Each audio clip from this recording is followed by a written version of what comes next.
అందరికీ నమస్కారం. శుభమస్తు. ఈరోజు 8 గంటలకు పాల్గొన మాసం అమావాస్య గడియలు మొదలవుతుంది. ఇంట్లో మన పితృదేవత ప్రీత్యర్థంగా ఈ చిన్న విధి చేస్తే మీ పితృదేవత శాంతిస్తారు. ఎందుకంటే ప్రతి అమావాస్యకి మన పితృదేవతలు వస్తారట మధ్యాహ్నం పూట అంగుష్ట ప్రమాణంలో. వారికి సద్గతులు కలిగించే విధంగా మీరు చిన్న పని చేయండి చాలు. ఎందుకంటే తద్దినాలు, శ్రాద్ధాలు, పిండ ప్రదాత అట్లా వదలలేని వాళ్ళు ఈ చిన్న ప్రాయచిత్తం చేసుకుంటే ఆ ఫలితాన్ని మీకు పెద్దవాళ్ళకి ఈశ్వరుడు అనుగ్రహిస్తాడు.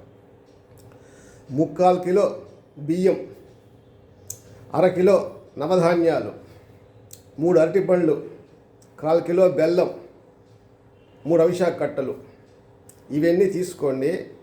ఒక 2 గంటలు మాత్రము ఈ నవధాన్యాలు, బియ్యము, బెల్లము నానబెట్టేసేయండి. కరెక్ట్గా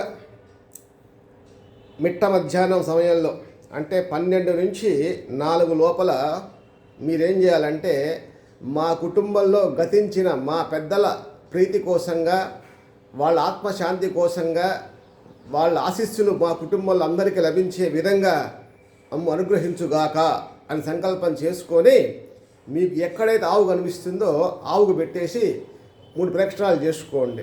శుభమస్తు. దీనివల్ల కూడా అన్ని రకాల సుఖ శాంతి సౌఖ్యాలు మీ కుటుంబంలో లభిస్తుంది. అందరికీ నమస్కారం. శుభమస్తు. ఈశ్వరానుగ్రహ రక్ష.